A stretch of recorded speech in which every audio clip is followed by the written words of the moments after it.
வணக்கம் and welcome to apple box. உங்கள் கூட பேசிகிட்டு இருக்கிறது சபரி. இந்த செக்ஷனோட பேர் ஒரு குட்டி கதை. 6 நிமிஷத்தில் முடிகிற மாதிரி நான் உங்களுக்கு ஒரு குட்டி கதை சொல்ல போகிறேன். ஒவ்வொரு நாட்டில் ஒவ்வொரு விஷயம் சிறப்பாக இருக்கும். குறிப்பாக ஃப்ரான்ஸில் மெழுகு கலை அப்படிங்கிறது ரொம்பவே சிறப்பானது. இந்த மெழுகு கலையை சொல்லிக் கொடுக்கறதுக்காக நிறைய கல்லூரிகளும் ஃப்ரான்ஸில் இருந்தது. அந்த மாதிரியான ஒரு தலை சிறந்த கல்லூரியில் லியூசின் அப்படிங்கிற மாணவன் படிச்சுட்டு வந்தான். இந்த லியூசின் தான் அந்த கல்லூரியிலேயே தலை சிறந்த மாணவன் வச்சுக்கோங்களேன். அதனாலேயோ என்னவோ அவனுக்கு தன்னுடைய மனசில் தனக்கு எல்லாம் தெரியும் அப்படிங்கிற எண்ணம் உண்டு. இப்படி இருக்கும்போது அந்த கல்லூரியில் ஒரு நாள் ஒரு செமினாருக்கு ஏற்பாடு பண்ணியிருக்கிறாங்க. பெரிய நிபுணர் ஒருத்தர் அந்த செமினாரில் இந்த மாணவர்களுக்கெல்லாம் வகுப்பு எடுக்கிறதுக்காக வந்திருக்கிறாரு. வகுப்பு எடுத்து முடித்த பின்னாடி எல்லார்கிட்டையும் கேள்வியும் கேட்குறாரு. மற்றவங்கெல்லாம் பதில் சொன்னதை விட இந்த லியூசின் ரொம்ப அருமையாக பதில் சொல்லிட்டு இருந்தான். அதனால அவருக்கு லியூசின் மேலே நல்ல மரியாதையும் வந்தது. அந்த மரியாதை நிமித்தமாக நம்ம அவனுக்கு ஏதாவது ஒரு நல்லது பண்ணணும் அப்படின்னு நினச்சி அவனை தனியாக கூப்பிட்டு பேசினார். அவன்கிட்ட பாரிஸில் தனக்கு ஒரு நண்பர் இருக்கிறதாகவும் அந்த நண்பர் மெழுகு கலையில் ஒரு சிறந்த நிபுணர் அப்படின்னும் சொல்கிறாரு. இதை கேட்ட உடனே அந்த பையன் அடுத்த நிமிஷம், அவர் பெரிய நிபுணரா? அவருக்கு மெழுகுக்கலை ரொம்ப நல்லா தெரியுமா? அவர் எந்த கல்லூரியில் படித்தாரு அப்படின்னு கேட்டான். இந்த நிபுணர் சொன்னார், அவன் கல்லூரியிலலாம் எதுவும் படிக்கலை, தானாகவே தான் எல்லாமே கற்றுக்கிட்டான். ஆனால் அவனுடைய மெழுகு சிற்பங்கள்லாம் பார்க்குறதுக்கு ரொம்ப நேர்த்தியாக இருக்கும் அப்படின்னு. அவர் கல்லூரியில் படிக்கலை அப்படின்ன உடனேயே இந்த பையன் தன்னோட மனசில் அவரை பற்றி கொஞ்சம் குறைவாகவே எடை போட்டுக்கிறான். என்ன சார் இது, இவ்வளோ பெரிய கல்லூரியில் 3 வருஷம் நான் படிச்சிருக்கிறேன், இங்கே நான் படிக்காததையா கல்லூரியில் முறையாக படிக்காத அவர் எனக்கு சொல்லித்தர போகிறாரு அப்படின்னு இவர்கிட்ட பதில் சொல்கிறான். இந்த நிபுணருக்கு கொஞ்சம் கோபம் வந்துருச்சு. அப்போ இந்த பையனுக்கு எப்படியாவது நம்ம ஒரு பாடத்தை படித்து கொடுக்கணும் அப்படின்னு நினச்சிக்கிட்டு, அதுவும் சரிதான், ஆனால் நான் உனக்கு ஒரு சின்ன சவால் வைக்கிறேன். இந்த ஞாயிற்றுக்கிழமை நீ என்னோட நண்பனை போய் சந்திக்கணும். சரியாக மத்தியானம் 2 மணிக்கு அவனோட வீட்டுக்கு போனோம். 4 மணிக்கு அவன் எப்பவும் டீ குடிப்பான். அவன் டீ குடிக்கிற அந்த 4 மணிக்கு முன்னாடி அவன் என்ன வகையான மெழுகு சிற்பத்தில் சிறந்தவன்னு நீ எனக்கு கண்டுபிடிச்சு சொல்லணும்.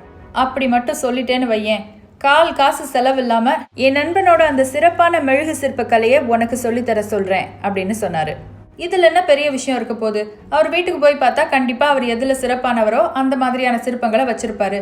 பார்த்து நம்ம சொல்லிடலாம் அப்படின்னு நினச்சிட்டு ரொம்ப சாதாரணமாக அவரை எடை போட்டு அந்த சவாலை ஏற்றுக்கிட்டான் லியூசின். சரியா அந்த ஞாயிற்றுக்கிழமையும் வந்தது. 2 மணிக்கு லியூசின் பாரிஸில் இருக்கிற அந்த நிபுணருடைய வீட்டுக்கு போனான். அந்த நிபுணர் வீட்டில் இல்லை, அவரோட பணிப்பெண் தான் வீட்டை திறந்தா. தன்னோட முதலாளி ஒர்க் ஸ்டேஷனில் இருக்கிறதாகவும் இவன் வந்ததும் அவனை அங்கே கூட்டிகிட்டு வர சொன்னதாகவும் சொல்கிறான். இவனும் அவ கூடவே அந்த ஒர்க் ஸ்டேஷனுக்கு போகிறான். ஒர்க் ஸ்டேஷனுக்குள்ளே போய் பார்த்தா அவர் ஒரு மேஜையில் நிறைய பொருள்களை எல்லாம் எடுத்து வச்சுட்டு உட்கார்ந்துட்டு இருந்தார். என்னதான் பண்ண போகிறாரு அப்படிங்கிற ஆர்வத்தோடு அவர் பக்கத்தில் போனான் இந்த பையன். அங்கே பார்த்தா சில கண்ணாடி குடுவைகள், வாசனை திரவியங்கள், பாரஃபின் வேக்ஸ், இது எல்லாத்தையும் தன்னோட முன்னாடி எடுத்து வச்சுட்டு உட்கார்ந்துட்டு இருந்தார் அந்த நிபுணர். அதை பார்த்த உடனே இவனுக்கு புரிஞ்சு போச்சு, இவர் வாசனை மெழுகுவர்த்திகள் தான் செய்ய போகிறாரு அப்படின்னு.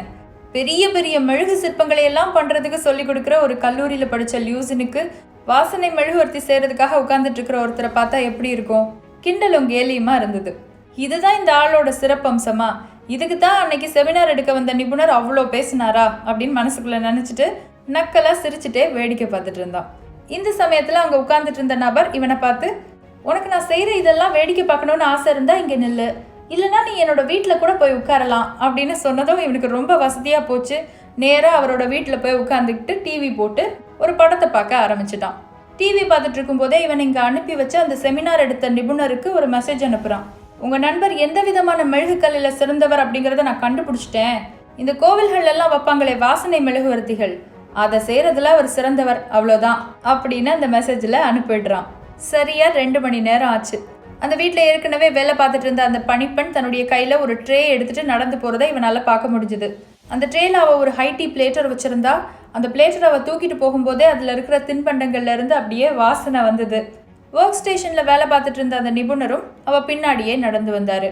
இவனை பார்த்து, வாயேன் டீ குடிக்கலாம் அப்படின்னு கூப்பிட்டாரு. ஆமாம், இங்கே வந்ததுக்கு இந்த டீயும் தின்பண்டமும் தான் மிச்சம் அப்படின்னு மனசுக்குள்ளே நினச்சிக்கிட்டான் இந்த பையன். ஆனாலும் அந்த ஹைட்டி பிளேட்டர்லேருந்து வந்த வாசம் அவனை சுண்டி இழுக்கத்தான் செஞ்சுது. அதனால அவர் பின்னாடியே டீ குடிக்கிறதுக்காக நடந்து போனான். 2 பேரும் போய் டைனிங் டேபிளில் உட்காந்துக்கிட்டாங்க. அந்த பொண்ணு ஒரு ட்ரேயில் தேநீர் பானைகள், கப் அண்ட் சாசர் இதெல்லாம் எடுத்துகிட்டு வந்து அவங்க முன்னாடி வச்சா. டீயை கப்பில் ஊற்றியாச்சு. இந்த பையன் அதை எடுத்து ஒரு சிப் குடிச்சாச்சு. டீயை குடிச்சிட்டு இருக்கும்போதே அவன் கண்ணெல்லாம் அந்த ஹைட்டி பிளேட்டர் மேலேயே இருக்கு. ஆனால் அந்த நிபுணரும் அதை தொடலை. நீயாவது சாப்பிடுன்னு இவங்கிட்டையும் சொல்லலை. லியூசினால இதுக்கு மேலே கட்டுப்படுத்த முடியலை. இவங்க தரமாட்டாங்க, நம்மளே எடுத்துக்குவோம் அப்படின்னு நினச்சிட்டு அங்கே இருந்த ஒரு சாண்ட்விச் மேலே கையை கொண்டு போய் வைக்கிறான். அப்போதான் அவனுக்கு புரியுது அது உண்மையான சாண்ட்விச் இல்லை, மெழுகால செய்யப்பட்ட உணவு பதார்த்தம் அப்படின்னு. அவனுக்கு அப்படியே தூக்கி வாரி போட்டுருச்சு. ஏன்னா அவனும் எத்தனையோ வகையான மெழுகு சிற்பங்கள் பார்த்துருக்குறான். ஆனால் இந்த அளவுக்கு நேர்த்தியான ஒரு மெழுகு சிற்பத்தை அவன் பார்த்ததே இல்லை. அதுலேயும் பார்க்கறதுக்கு மட்டும் இல்லாமல் வாசனையிலையும் கூட அந்த உணவுப் பொருளை மாதிரியே இருக்கக்கூடிய ஒரு மெழுகு சிற்பத்தை அவன் தன்னோட வாழ்க்கையிலேயே பார்த்தது கிடையாது. அதனால இப்படிப்பட்ட ஒரு வித்தியாசமான மெழுகு கலைஞரையா நம்ம குறைச்சி எடை போட்டோம், இப்படிப்பட்ட மெழுகு கலைஞர்கிட்ட இருந்து பாடம் கற்றுக்கக்கூடிய அந்த வாய்ப்பையா நம்ம தவற விட்டுட்டோம் அப்படின்னு நினச்சி கூனி குறுகி போய் உட்கார்ந்துட்டு இருந்தான் லியூசின். இந்த கதையில் வந்த லியூசினை மாதிரி என்றைக்குமே நமக்கு அதிகமாக தெரியும் அப்படின்னோ நமக்கு எல்லாம் தெரியும் அப்படின்னோ நினைக்கவே கூடாது. கற்றது கைமண் அளவு, கல்லாதது உலகளவு. நமக்கு தெரியாத விஷயங்கள் அப்படின்னு ஒன்று இந்த உலகத்தில் இருந்துக்கிட்டே தான் இருக்கும். அதை கற்றுக்கிறதுக்காக நம்ம புதிய முயற்சிகள் செய்துக்கிட்டே தான் இருக்கணும். அப்போ தான் வளர்ச்சிங்கிறது நம்ம கூடவே இருக்கும். அதே மாதிரி தான் நம்மளை சுற்றி இருக்கிறவங்களுடைய திறமையையும் சாதாரணமாக எடை போடக்கூடாது. இந்த கருத்தை இந்த கதையிலேருந்து நீங்கள் தெரிஞ்சிட்ருப்பீங்கன்னு நினைக்கிறேன். இது உங்களுக்கு பயனுள்ளதாக இருக்கும் அப்படின்னு நம்புகிறேன். இன்னொரு நாள் இன்னொரு கதையோட நம்ம மறுபடியும் சந்திக்கலாம். அதுவரை உங்களிடமிருந்து விடைபெறுவது சபரி. நன்றி, வணக்கம்.